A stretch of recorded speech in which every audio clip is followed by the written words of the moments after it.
Olá, pessoal do Amo Direito! Estamos entrando ao vivo para uma super live hoje. Olá, vão chegando. Boa noite a todos. 18 horas. Deixa eu colocar aqui, fixar o tema da live.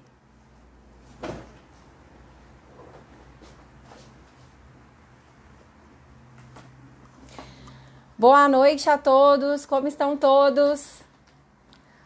Olá, olá, Diego. Olá, Guilherme. Boa noite a todos. Pessoal, estamos iniciando um ciclo de lives aqui. Deixa eu adicionar o professor G. Inaugurar a Semana do Direito Processual Civil aqui no Amos Direito. Quem está falando aqui é a professora Isabela. Olá, professor Gerli. Boa noite. Ela, boa noite para todo mundo aí do Amo Direito. Estamos entrando ao vivo agora. Estou iniciando a live agora. Deixa eu me apresentar e apresentar o professor Gerli. Pessoal, meu nome é Isabela Fonseca, estou falando aqui de Belo Horizonte, Minas Gerais. Estamos começando um projeto novo, a Semana do Direito Processual Civil aqui no Amos Direito.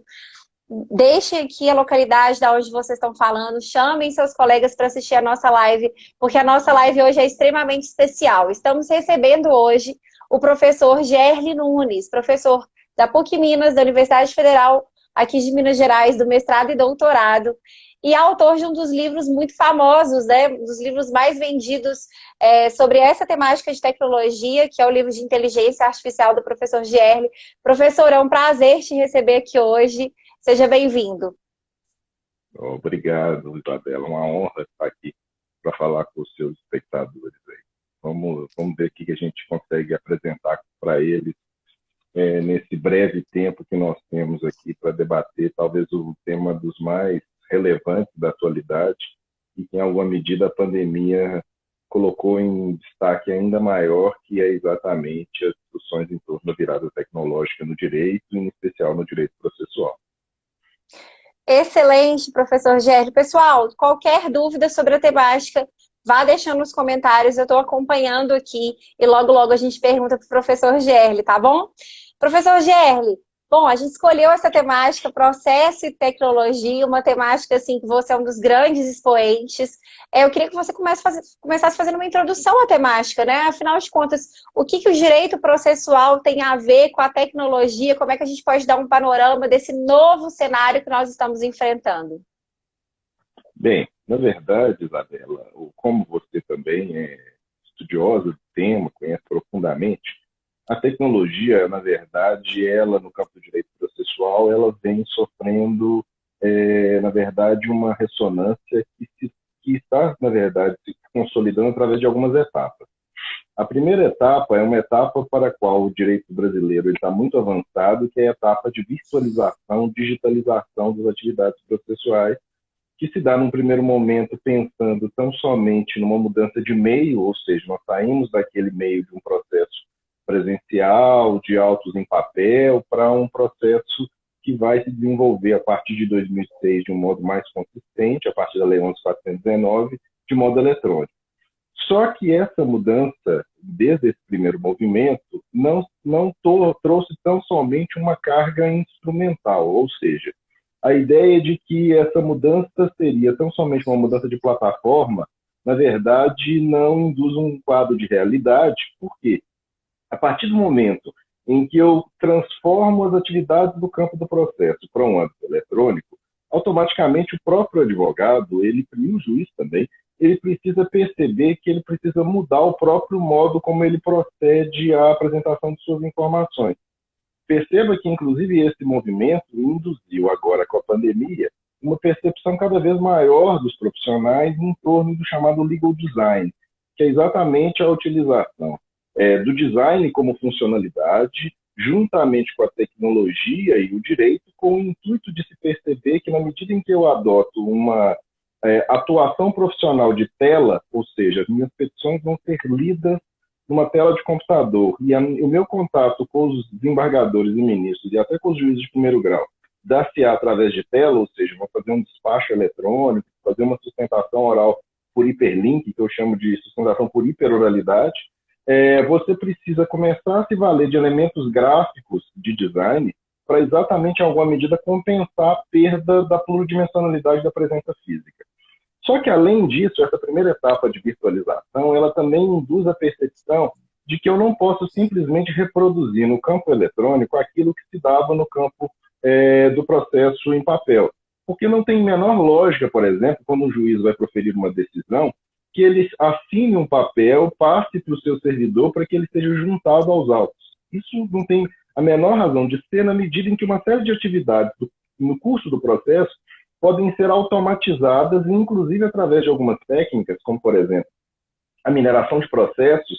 Eu consigo verificar, por exemplo, quais são os gargalos de um processo eletrônico, não somente fazendo uma leitura dos dados e do trâmite, para saber, inclusive, pontos traumáticos do trâmite processual, que eu possa, inclusive, às vezes, fazer uma maior atuação para otimizar o processo e até promover uma automação. Como vem acontecendo, por exemplo, no campo da execução fiscal em vários tribunais, como é o caso do projeto ELIS, lá do Tribunal de Justiça de Pernambuco, que eles estão automatizando a análise das petições iniciais e, a partir agora em breve, vai começar, inclusive, a automatizar as penhoras eletrônicas através do sistema novo, que é o sistema do Sisbajut. Ou seja, eu começo nessa primeira etapa de virtualização, já tem uma mudança. Eu tenho uma segunda etapa, que o Brasil não está tão avançado assim, mas comparativamente a outros países do mundo até poderia dizer que nós estamos um pouco à frente, porque, perceba, na primeira etapa da virtualização, nós estamos muito avançados. Nós temos aproximadamente 80 milhões de processos em trâmite, dos quais mais de 60 milhões já tramitam numa plataforma de processo eletrônico. Inclusive, agora o CNJ está tentando criar e adotar uma única plataforma, que é o PJE. Ou seja, aquele grande problema de terem várias plataformas de processo eletrônico está tentando se resolver através de uma plataforma única para tentar, em alguma medida, resolver o problema dos sistemas não conversarem entre si, aquilo que tecnicamente a gente chama de interoperabilidade. Passamos para a segunda etapa, que é a etapa da automação. O judiciário brasileiro tem pelo menos 72 projetos que buscam, em grande medida, promover a automação. Ou seja, eu pegar uma atividade, como eu fiz alusão há pouco no caso do ELIS, e pegar uma atividade repetitiva e colocar uma tecnologia, às vezes até empregar de modo ainda muito inicial a inteligência artificial, ou seja, agentes especialistas algorítmicos, que eu, através de um conjunto de dados estatísticos, eu os parametrizo, crio um modelo para a resolução de um problema, um modelo de algorítmico para resolver um problema determinado, e ele, então, otimiza uma atividade repetitiva na medida em que ele vai conseguir fazer algo que nós, seres humanos, vamos ter muito mais dificuldade para fazer. Então, por exemplo, só para dar um exemplo notório, o Vitor, do Supremo Tribunal Federal, é um modelo algorítmico de automação de parcela da admissibilidade dos recursos extraordinários. Ou seja, ele é um classificador que usa um tipo de tecnologia, um agente especialista de IA para fazer leitura das petições, através do que a gente chama de processamento de linguagem natural. Ele lê as petições e associa semanticamente, porque ele lê os sentidos das peças e vem tentando associar, no momento, a 23 temas de repercussão geral. Um sistema análogo foi construído no STJ, o Atos, e, inclusive, o próximo passo, dentro do STJ, é a adoção do Sócrates 2.0, que vai, inclusive, auxiliar os assessores a fazer a juízo de admissibilidade para verificar se, por exemplo, o recurso especial está ou não em conformidade com um daqueles temas que induz com recorrência a inadmissibilidade dos recursos especiais. Súmula 7, súmula 5, análise completa de todos os argumentos que devem ser suscitados num recurso especial. E aí a gente passa para um terceiro movimento, que é aquele que todos, em alguma medida, estão mais preocupados em torno dele, que é a etapa de transformação, na qual você começa a usar a inteligência artificial, essa e a fraca, com outras implementações que podem, inclusive, gerar novos modelos de resolução de conflitos, como é o caso do uso de resolução online com estrutura modular, na qual eu tenho 2 módulos iniciais da Online Dispute Resolution, na qual eu vou usar a IA para parametrizar dados, oferecer informação e até fazer propostas através de robozinhos para o cidadão, sem gerência humana nenhuma. Você vai começar a fazer uma análise do conjunto jurisprudencial de um tribunal, do corpus do tribunal, e vai conseguir fazer uma análise preditiva já percebendo qual que é a tendência de um determinado órgão, de um determinado ministro ou desembargador julgar de determinado modo. Ou seja, eu começo a fazer um tipo de atuação jurídica de dados. E esse tipo de atuação jurídica de dados muda o próprio modo como a judicatura atua e deve mudar, por óbvio, o modo como nós, advogados, atuamos. Se o advogado atual, a pessoa que está se formando ou que já está em pleno exercício, às vezes há muitos anos, se ele não promover essa adaptação nessas 3 etapas da virtualização, que já induz mudanças, perceba. Porque nessa primeira etapa, se eu simplesmente me adapto fazendo uma petição tradicional e colocando ela no sistema, as chances, inclusive, dela ficar difícil de ser lida, porque ela não se torna amigável, são enormes. Segunda etapa de automação, também traz inúmeras modificações. E a última etapa mostra de modo muito claramente que o quê? Que a tecnologia não é tão somente instrumental. Ela é instrumental também. Mas nós estamos num momento de uma verdadeira virada. E virada quer dizer o quê? Mudança dos institutos, uma releitura, inclusive, do próprio sistema e do próprio modo como nós, profissionais da área do direito, precisamos atuar na atualidade. Gerli, são muitas informações para quem chegou agora. Pessoal, deixem suas perguntas para a gente ir direcionando. O Gerli tocou em pontos aqui extremamente cruciais. A gente foi desde o judiciário, né, aos robôs, aos sistemas de inteligência artificial que têm sido utilizados no STF, no STJ, ao legal design. Gerli, vamos falar um pouquinho do legal design.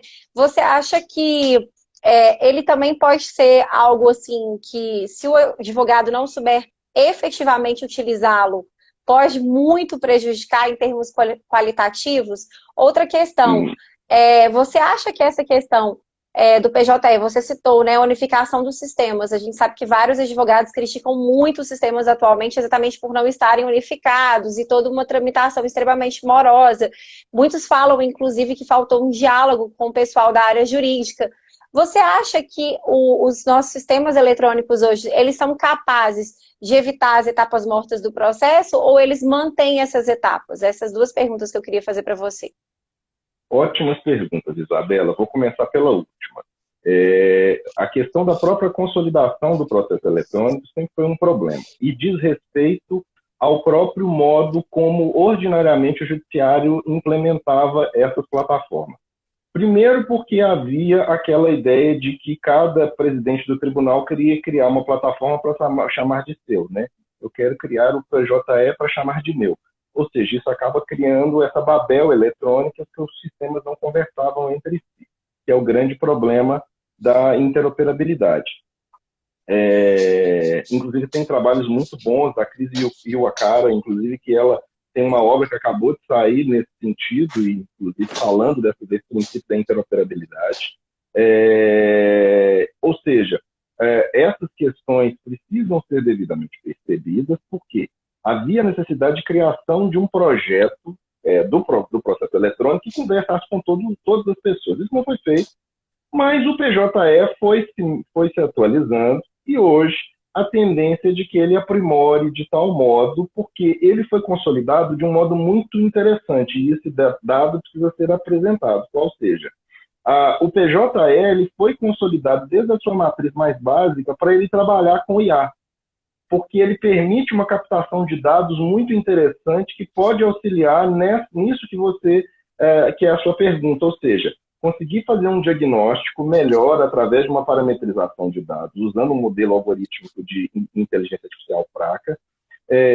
A própria Fernanda, o livro da Cris Iwakura, que é um trabalho sensacional, vale a pena ser lido e conhecido por todos. Fica aqui a dica. Mas, continuando, nós precisamos começar a perceber que esses modelos, eles permitem, a partir dos dados, eu conseguir exatamente fazer o quê? Fazer uma análise de cada uma das etapas do procedimento para que eu consiga trabalhar as etapas mais problemáticas, inclusive auxiliando nesse grande problema, que é um problema histórico do direito processual, que é o problema das etapas ou tempos mortos, que era aquela etapa que o processo parava. A tendência é que as plataformas de processo eletrônico, elas se tornem automatizadas de modo que os despachos sejam todos algorítmicos. Não vai ter mais necessidade de ir para o fulano, o servidor mexer aqui, acolá, até porque isso é uma questão meramente burocrática. e isso pode ser facilmente automatizado, e isso precisa ser percebido. Tem alguns aspectos que colocar automação e colocar até emprego de inteligência artificial não é problemático. Ele, inclusive, otimiza atividades repetitivas e isso é positivo e pode, inclusive, auxiliar que os processos se tornem mais rápidos.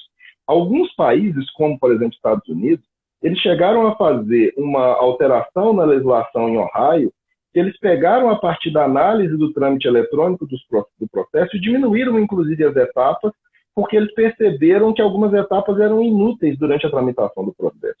E esse é um dado, inclusive, de gerenciamento de processos muito relevante. A sua outra pergunta é em relação à questão do legal design, que é uma pergunta importantíssima.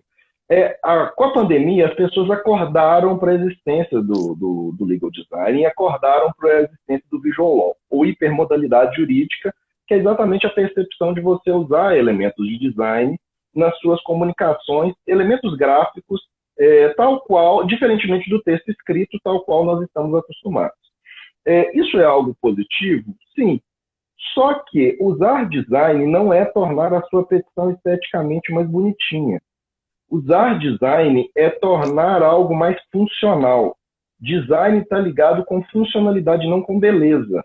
Então, todos devem ter visto, por exemplo, uma situação recente que um maestro que tinha um problema nas mãos e não tocava piano há anos, ele teve um projeto feito por um designer para fazê-lo voltar a tocar piano. E deu certo. Isso é design. Ou seja, oferecer funcionalidade para algo. O que eu estou aqui falando para vocês, e aquelas pessoas que compreendem o legal design, sabem que o seu uso tem a função de promover uma ampliação do contraditório como influência. Ou seja, fazer com que um juiz que tem milhares de processos sob sua responsabilidade, que vai ter dificuldade de fazer uma leitura em tela, que ele analise menos material e consiga ter as informações que vão permitir que você os convença. Mas isso deve ser sempre utilizado com cuidado, com parcimônia. Por quê? Porque o cérebro humano, existem estudos empíricos que mostram que o cérebro humano ele é neofóbico. Ele tem fobia do que é muito novo. Então, se você tiver a ideia de ver uma dessas petições que são aclamadas na internet, virais, de legal design, e acreditar que essas formas de apresentar a informação, elas vão garantir efetivamente que você vá ter sucesso, isso é um equívoco. Por quê? Você tem que usar elementos de design, ou seja, um gráfico a demonstração de que o seu uso amplia em 30% a captação da informação pelo interlocutor. Uma figura aumenta mais de 40% a capacidade de absorção de uma informação. Só que você tem que usar isso com cuidado, ou seja, usar um modelo familiar, mas com elementos de design no meio deles. Coloca uma foto, coloca um infográfico, coloca uma linha do tempo. Se você não consegue, na atualidade, conversar com o desembargador, grave um vídeo, hospede ele numa plataforma que seja sua e permita o acesso através do link de um QR Code. Todos esses são elementos de legal design muito interessantes de serem utilizados. Agora, sempre com muita parcimônia. Se você for querer fazer a sua petição uma revista, aí você vai gerar uma estranheza muito grande no juiz e não vai atingir o objetivo. Perceba, o nosso objetivo, o meu objetivo como advogado para os meus clientes, é me fazer lido e convencer o juiz dos argumentos que eu estou apresentando. E não transformar a minha petição no carnaval, ou numa petição bonitinha, com uma cor esquisita, inclusive, que vai, inclusive, causar rechaço e não vai auxiliar você na própria apresentação dos seus argumentos. E perceba que isso, muitas vezes, auxilia, inclusive, porque você consegue reduzir, às vezes, uma petição enorme, às vezes, uma linha do tempo de 2 laudas. Na hora que você vai conversar com um desembargador, um ministro, apresentar um memorial, você consegue apresentar aquela informação para ele de um modo que ele consegue captar aquilo com muito maior facilidade. E tempo é vida, então a gente precisa poupá-lo. Gerli, é impressionante como que alguns desembargadores valorizam isso, né? Eu estive trabalhando um tempo com a Stanley Frazão e a gente desenvolvia infográficos E era impressionante, alguns processos assim de vários volumes, quando ia despachar memorial, eram infográficos muito bem organizados, e os embargadores todos agradeciam imensamente, falavam, gente, vocês não sabem o quanto que vocês estão ajudando a gente aqui com esses infográficos. Então, assim, de fato, é uma área muito a ser explorada, mas tem que ser explorada da forma correta, né? Porque, de fato, pode Exatamente. gerar um estranhamento muito grande por parte do Ou, julgador. ou você desenvolve pessoas, ou você próprio se desenvolve para fazer isso, e tem advogados, às vezes, que contratam verdadeiros escritórios de design para auxiliar nisso. Alguns, obviamente, já fazem isso internamente. Por exemplo, eu no meu escritório faço isso há muito tempo internamente. Então, a gente tem uma célula que todo, e no final das contas, hoje, para ser muito sincero, hoje no meu escritório quase todo mundo sabe fazer isso, porque a Uhum, gente foi vendo, inclusive, o nível de efetividade do emprego desse tipo de técnica, que acaba auxiliando, e não é nada muito complicado, muito sim, sofisticado, é simplesmente a percepção que já aconteceu em outras áreas, e eu sempre gosto de citar, por exemplo, o jornal ele mudou graficamente por completo ao longo das décadas. E nós, no direito, continuamos, às vezes, fazendo petição do mesmo jeito que era feito, sei lá, há 200 anos atrás. Isso não tem lógica sim. nenhuma. Nós estamos em tela, o ambiente de tela é mais difícil de ser lido, a capacidade que nós temos de ficar longas e longas horas fazendo leituras em tela é muito diferente. Então a gente precisa, obviamente, nos adaptarmos a essa nova realidade.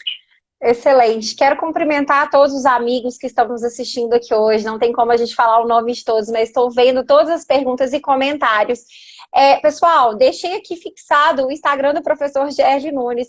Vocês já perceberam que ele é muito fera em novas tecnologias. Então, se vocês gostam da temática, vai lá no Instagram do professor. Inclusive, os convido a conhecer o canal do Telegram do professor Gerli, que é muita informação fantástica diária, todos os dias.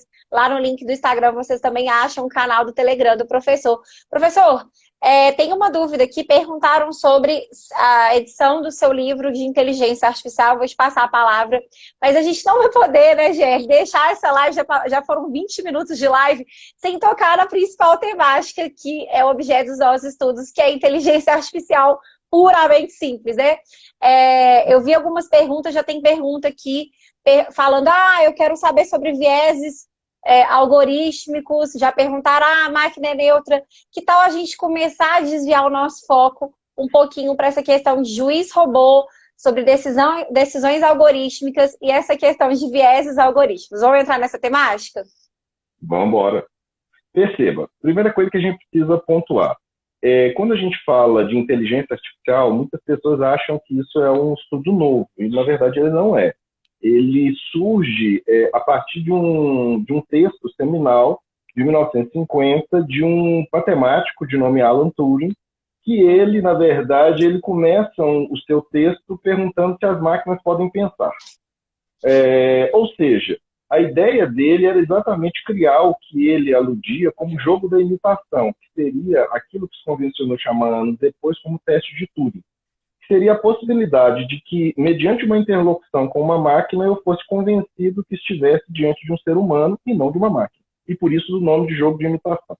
O Turing, inclusive, tem um filme sobre a vida dele, extremamente interessante, que chama exatamente o jogo da imitação, que mostra, inclusive, como que ele desenvolveu um computador para resolver um problema envolvendo a comunicação nazista durante a Segunda Guerra para o governo britânico. Então, e qual que é a percepção? A ideia, basicamente, era você pegar e ensinar uma máquina para que ela pudesse reproduzir algo típico da cognição humana. Só que esses estudos da inteligência artificial, eles ganham, primeiro, não foi Turing que atribuiu esse nome surge em 1956, num evento acadêmico, para separar a inteligência artificial, essa área de outra área, que é a área da cibernética.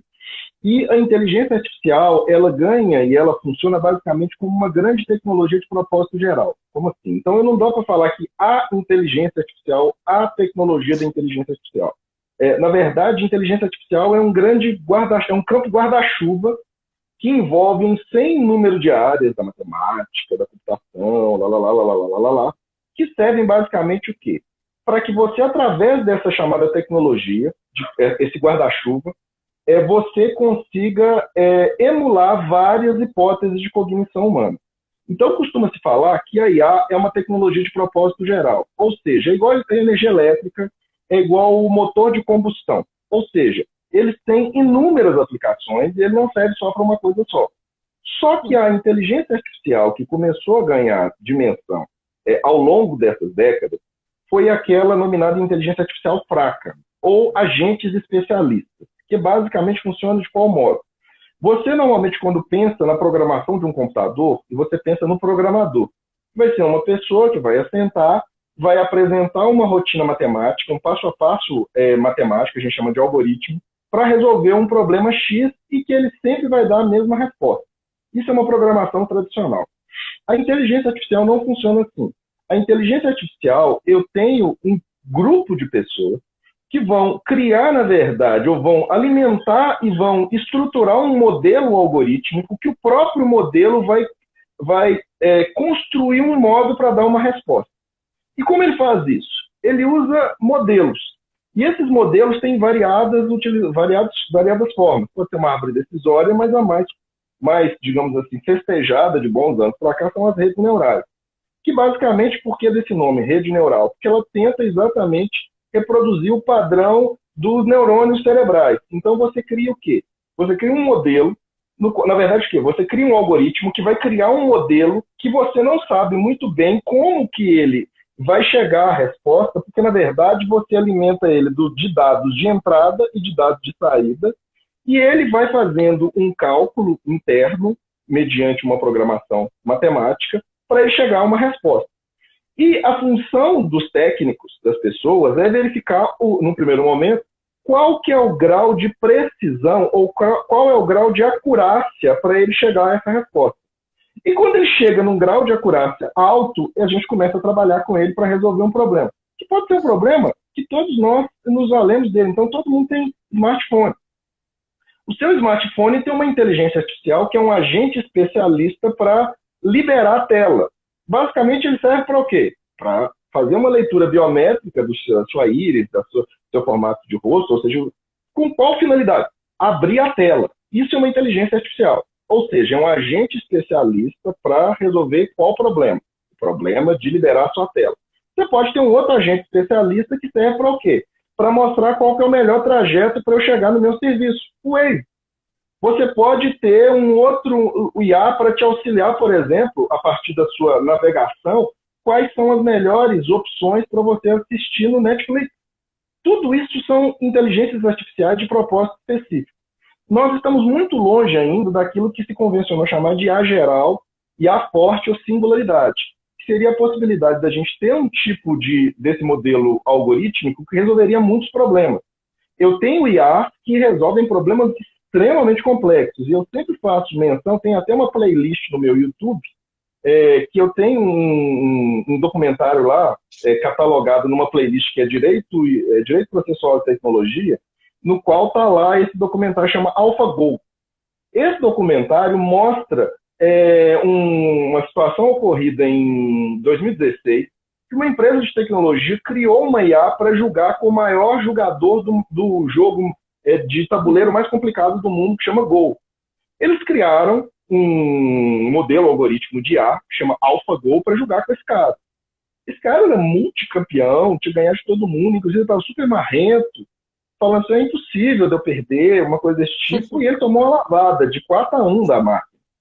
A máquina fez no primeiro jogo uma jogada que nenhum ser humano faria, que é a jogada número 37 lá, que ninguém entendeu porque que ela fez o danado da jogada, que foi inclusive o que induziu ela a vencer esse grande campeão. Então perceba, eu tenho inteligências artificiais e elas se prestam para o quê?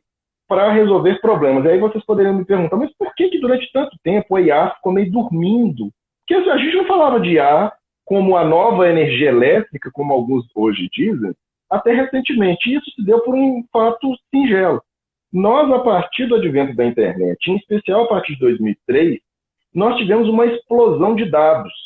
E nós geramos, a partir de 2003, um número de dados, a cada 2 anos, o número de dados que a humanidade tinha gerado desde o seu advento. E dizem que em 2021, a cada 2 horas, a humanidade vai gerar o número de dados que gerou até 2003. Então perceba que essa quantidade de dados que gera o que a gente chama de Big Data permite um emprego de técnicas de análise, de Big Data Analytics, para que eu alimente esses modelos algorítmicos, e se eles têm muitos dados, ele consegue melhorar a sua capacidade de resolver problemas repetitivos. Inclusive, tem um modelo algorítmico que foi lançado agora em maio, que é super festejado, que é o GPT-3, que é um modelo de complementação de linguagem natural. Que ele basicamente faz, ele é muito grosso modo, ele é um preenchedor de texto. Você dá poucos dados e ele faz, às vezes, um livro. Ele faz uma música. Ele faz uma poesia. Porque ele tem como banco de dados toda a Wikipédia, milhares de livros, e ele tem 175 bilhões de parâmetros para montar frases. Então ele consegue fazer coisas de um modo muito sofisticado. Só que aí temos um problema. Qual? Basicamente, o que a IA faz?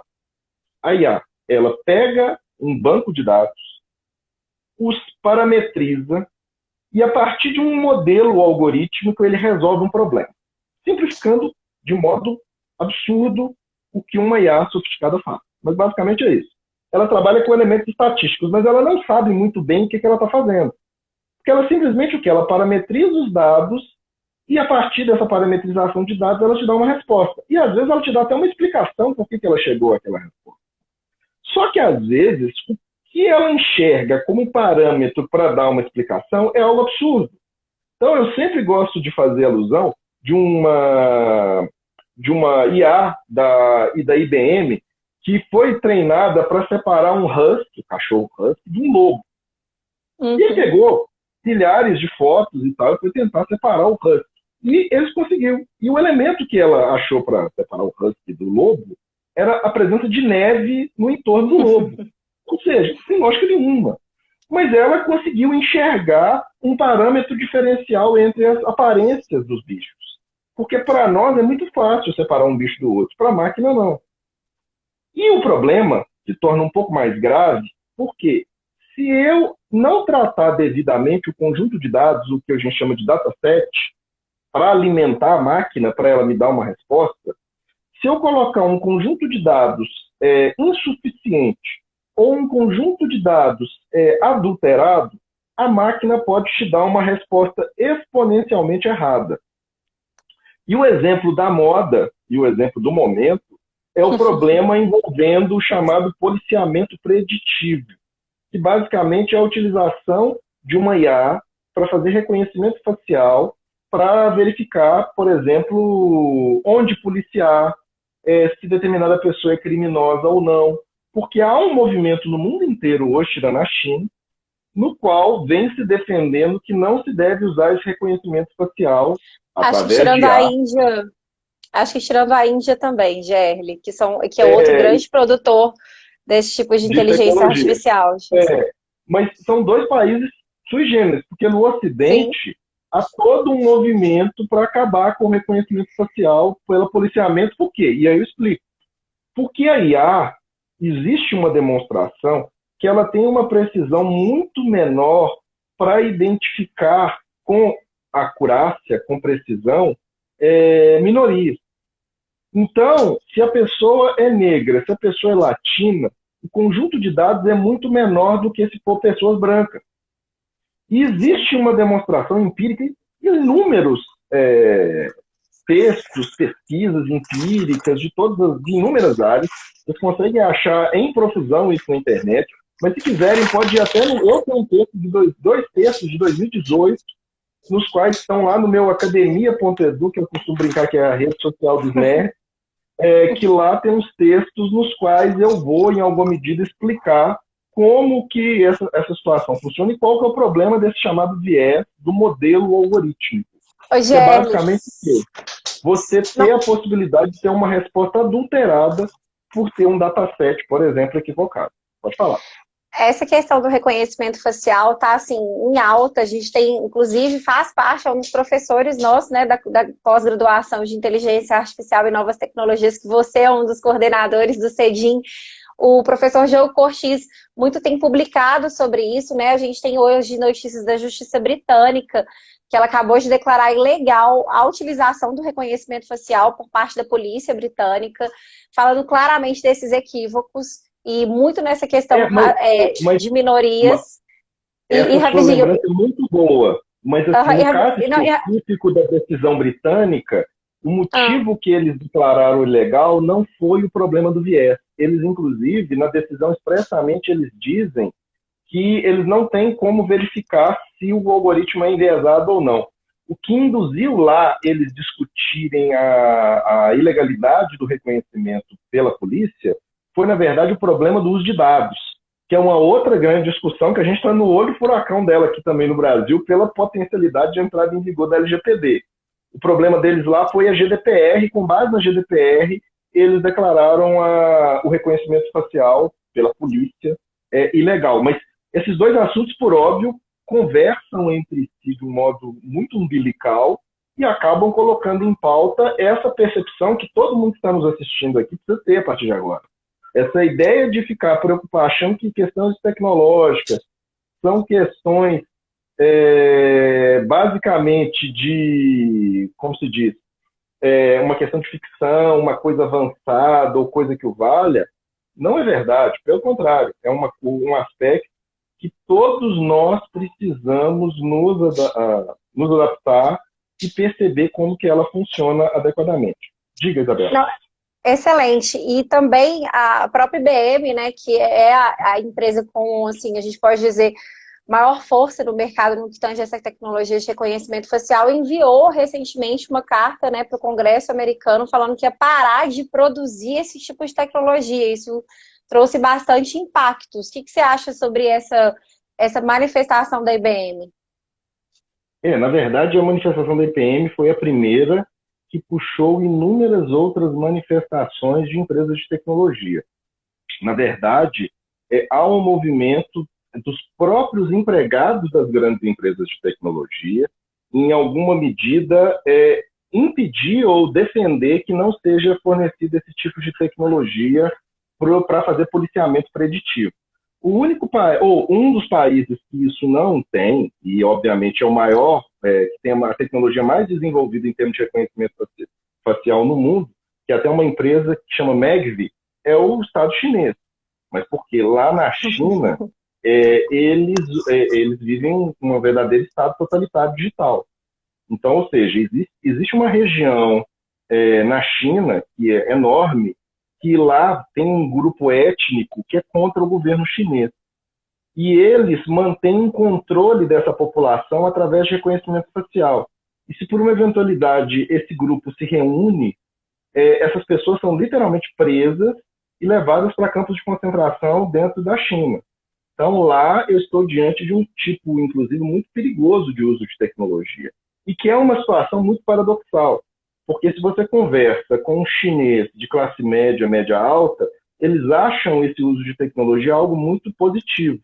Só que se você, obviamente, conversa com aqueles que são perseguidos, e eu estou falando isso porque existem documentários muito sérios, inclusive um da própria Deutsche Welle, no qual eles mostram os depoimentos dessas pessoas na China, mostram, inclusive, essa situação. Tem até no YouTube esses documentários à disposição de quem quiser assistir. No qual lá esse problema do policiamento preditivo é um aspecto muito sério. E por isso desse debate no mundo inteiro. Em que medida, até porque, recentemente, há menos de um mês, um senhor negro foi preso diante de suas filhas no quintal de casa porque um desses modelos algorítmicos determinou que ele era uma pessoa que tinha um mandado de prisão em aberto, e, na verdade, ele não tinha nada absolutamente a ver com a questão, ou seja, o modelo algorítmico procedeu um equívoco no próprio reconhecimento. Excelente, professor. Pessoal, só esclarecer aqui. O Gierle é uma pessoa muito querida, foi meu orientador do mestrado. Essa é uma live mais entrevista. Eu estou aqui mais para indagar do professor Gierle para dar a oportunidade dele trazer várias informações aqui. Durante essa semana inteira vão ser lives e entrevistas, ok? Por isso, o maior espaço de fala do professor Géry respondendo algumas perguntas que foram feitas ali embaixo, ok? Deixem suas perguntas aqui para a gente continuar a nossa super live. Essa live vai ficar salva. Daqui a pouco mais 10 mil pessoas vão assistir. Professor, tá super interessante. Mas aí, entrando nessa perspectiva dos vieses algorítmicos, que a gente poderia, eu queria que a gente, né, assim, tudo bem que o software Compass, ou Compass, né, a lá brasileiro, já foi citado milhares de vezes, milhares de lives, mas como é que você poderia, professor, já que você é um dos, assim, melhores nessas temáticas de artigos de inteligência artificial, nos explicar. Se a pessoa fala, olha, um software, ele pode ser neutro. Quais seriam assim, as formas mais exemplificativas de vieses que você poderia nos trazer? Né? Ainda mais que você tem um livro muito bom sobre Cognitive Biases. Queria que você esclarecesse um pouquinho melhor essa matéria para quem está nos assistindo aqui. Primeira coisa, vamos começar assim, perceba, falar de viés cognitivo é falar de um estudo que ganhou força a partir da década de 70, a partir do estudo de dois psicólogos comportamentais de nome Amos Tversky e Daniel Kahneman. Kahneman, inclusive, ganha um Nobel de Economia em 2002 por esses estudos, nos quais ele percebeu que nós, seres humanos, somos enviesados. Ou seja, que nós não somos plenamente racionais e, por exemplo, a própria rede social que a gente está aqui, ela é fruto de uma programação com base nos nossos vieses. Ou seja, você vê nas suas redes sociais 80%, 90% de informações que confirmam as suas próprias precompreensões, porque o objetivo de uma rede social é aumentar o engajamento da pessoa na plataforma, para que com isso ele capte seus dados e ele use os seus dados para vender produto, como você acaba de pesquisar uma coisa no Google, que vai comprar e entra em qualquer rede social e começa a tentar te vender.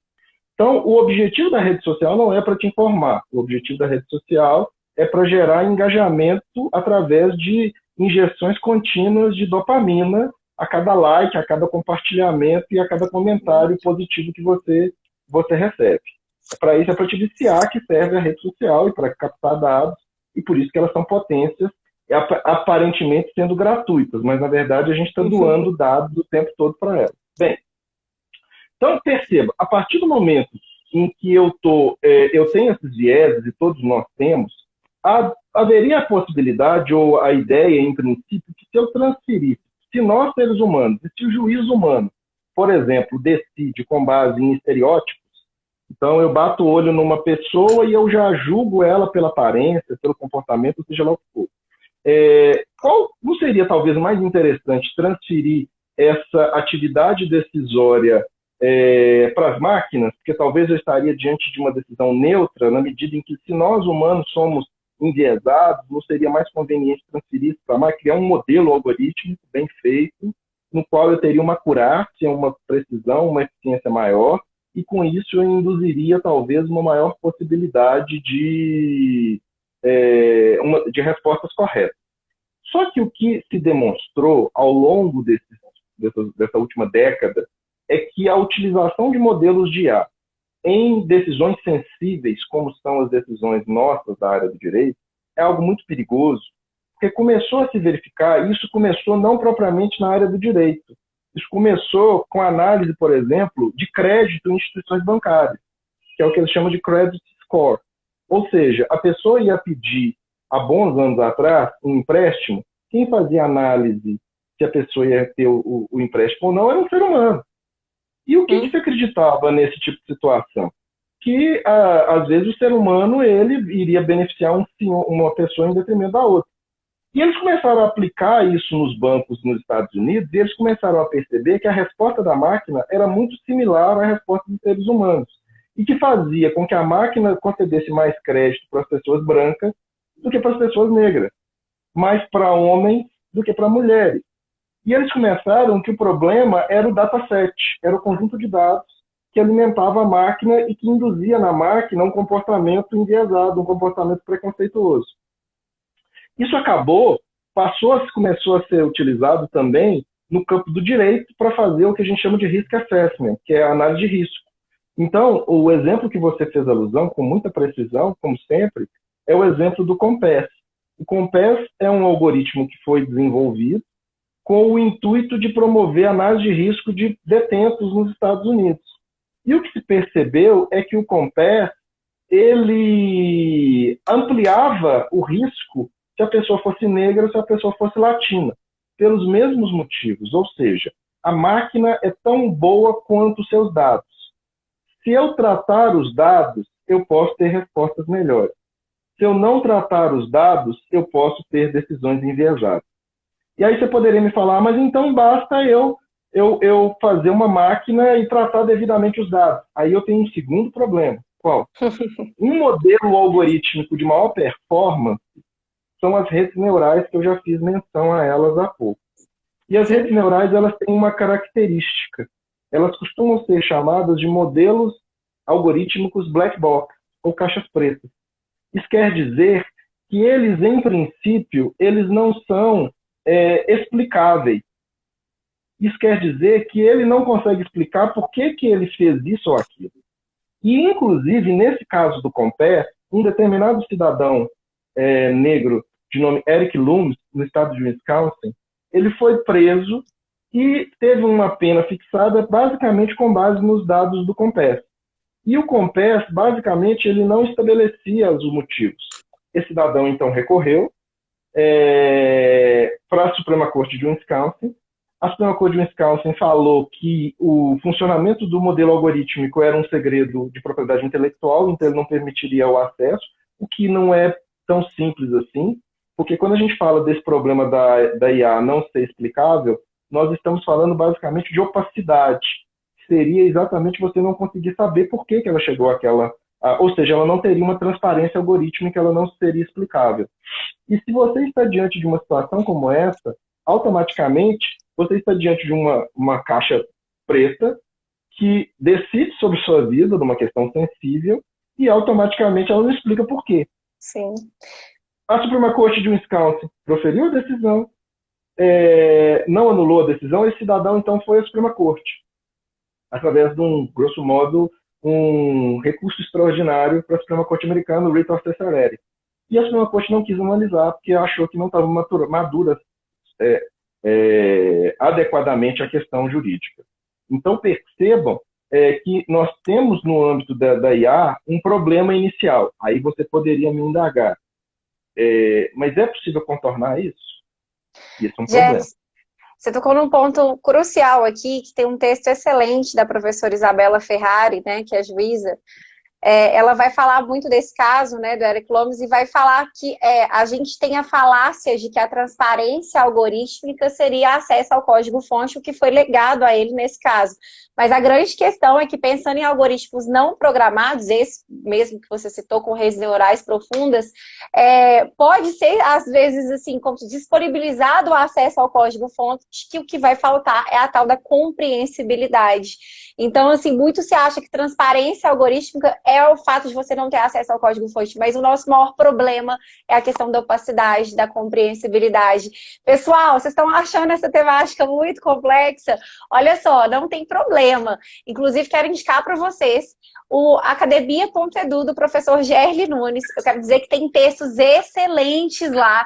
É assim, para você pegar do zero, começar a entender melhor essa questão dos algoritmos, da classificação deles, dessa questão da machine learning. E esse caso mesmo, né, do Compass, que a gente fala Compass lá brasileiro. Enfim, vocês vão achar excelentes artigos. Professor, como faltam 10 minutinhos para terminar a nossa live, a gente acabou de dizer, então, claramente essa questão dos vieses. Gostaria de perder mais tempo nisso, mas não vai ser possível. Vamos falar só um pouquinho no âmbito da advocacia, pensando, já que a gente está falando de processo e tecnologia, a gente não citou muito, por exemplo, o Watson ou o Ross. Eu queria que você falasse qual que é a sua percepção e sobre o uso, né, desse tipo de inteligência artificial em alguns escritórios. Eu estou falando alguns porque eu andei pesquisando, teve escritório de Recife que andou investindo 2 milhões em inteligência artificial, só para que as pessoas entendam que às vezes isso pode ser algo de grandes bancadas, não sei se é a sua percepção também. E tem um texto muito interessante seu no Academia.edu falando sobre a disparidade que a inteligência artificial vai causar. Se pudesse entrar um pouquinho nisso para a gente finalizar a nossa live. Vai ser um prazer. eu não tenho dúvida que a advocacia de ponta vai ter uma chance muito maior, e, obviamente, isso vai induzir o aumento do desnível entre os repeat players, os litigantes habituais, e os litigantes ocasionais ou eventuais, dentro daquela clássica divisão da década de 70 do Mark Galanter. Ou seja, isso quer dizer o quê? Os advogados que têm os grandes escritórios vão poder, obviamente, investir muito mais nesse tipo de tecnologia e vão conseguir fazer análise preditiva de decisões, às vezes com o próprio banco de dados dos processos que ele tem, se ele trabalha, por exemplo, com massivo, ele não precisa nem ter acesso aos tribunais para poder usar robôs até pesados para tentar extrair essas informações dos tribunais. Não precisa, ele pode, às vezes, trabalhar com os próprios dados internos. Então, eu creio que, num primeiro momento, o movimento vai ser exatamente de ampliar as vantagens táticas dos advogados e das bancas de escritório com maior capacidade econômica, que vão poder, inclusive, vão perceber o fenômeno antes dos demais. Porque, estranhamente, isso que para nós aqui, nós dois que estamos estudando isso e gostamos do tema, você que tem obras sobre o tema, vem se destacando em torno desse estudo, o que para nós é algo relativamente recorrente, ou seja, você pegar uma plataforma como o próprio Watson da IBM, treinar na advocacia, como é feito desde 2014 através do Roth, para fazer análise de contrato, para fazer due diligence no campo societário, e etc, etc, com muito mais precisão do que nós humanos fazemos, isso é algo que vai ganhar cada vez mais força para montar petição, para fazer pesquisa jurisprudencial semântica. Isso é algo que, sem dúvidas, vai ganhar cada vez mais força, e eu não tenho dúvidas que a advocacia vai ganhar muito mais, vai correr na frente ou um tipo de advocacia vai correr muito na frente do próprio judiciário. Agora, felizmente, o CNJ agora está acelerando e criou uma grande plataforma, a plataforma Sinapse, para acelerar esses projetos de tecnologia. Excelente, professor. E a gente poderia trazer alguns ônus e bônus do uso da inteligência artificial no âmbito da advocacia? Aproveitar que a gente ainda tem 5 minutinhos aqui. Pessoal, aproveitar... Pode falar. Pode falar, querido. Pode falar. Não, vamos lá, porque a gente só tem 5 minutos e tá muito bom, tá muito qualitativo. Vamos lá, Gerli. Não, beleza. Assim, eu acho que a inteligência artificial ela tem muitas benesses, mas como toda tecnologia, ela pode ser usada para o bem ou para o mal. Ou seja, vai ter gente que vai usar isso para ter um privilégio tanto informacional e, obviamente, ganhar muito com isso, inclusive ampliar suas chances nas negociações de geral. O professor Ritter aqui, felicitações, professor. Eu adoro o professor Ritter. Então, me parece que há uma possibilidade evidente de que se permita esse uso para potencializar. Agora, eu defendo que há de se ter aquilo que vem se convencionando chamar fora daqui, de ter uma abordagem de uma tecnologia de interesse público. Quer dizer o quê? Que eu devo pensar no emprego da tecnologia sempre antevendo esses riscos. Então, eu preciso esmiuçar os estudos de IA explicável, como tem alguns estudos no campo militar, que vem pensando isso a partir do próprio problema dos drones, etc, etc. Então, tem estudos interessantes disso. Então, eu preciso pensar numa questão de governança e normatização mínima para que a gente consiga fazer com que essa IA permita a melhora e a gente reduza em muito os problemas que ela pode vir a trazer. Agora, a mensagem final para todos aqui é que faça alguma coisa na área do direito que não seja passível de ser automatizada. Porque se você estiver fazendo alguma coisa que for repetitiva e automatizada, você pode, inclusive, vir a perder a sua possibilidade de atuar. Sim, só para complementar a fala do professor Gerli, não vou citar o nome do escritório, mas que tem investido muito em inteligência artificial, ele demitiu metade do número de advogados e aumentou para mais do dobro o número de carteiras de processos. E os principais profissionais que foram demitidos são os que trabalham com demandas repetitivas, aquele copia e cola e muito tem sido falado sobre isso, né, do profissional não ser o robô, porque senão ele vai ser substituído por um robô, né, ou seja, trabalhar com questões mais intelectualizadas, e já tem uma pesquisa da Fundação Getúlio Vargas de São Paulo também falando sobre isso, que tem um público que, para se pensar numa substituição por IA, desde o estagiário ao advogado júnior, mas muito tem se falado, né, Jeff, na valorização do advogado, nessas questões de que a pessoa quer ser atendida por uma outra pessoa, então nessa perspectiva de gestão, essa perspectiva de elaboração de grandes teses, a gente precisa buscar ser um profissional diferenciado, não é mesmo? Eu vou encerrar minha fala aqui, professor. Quero te agradecer imensamente. Essa live vai ficar salva, umas 10 mil pessoas vão assistir ainda a nossa live.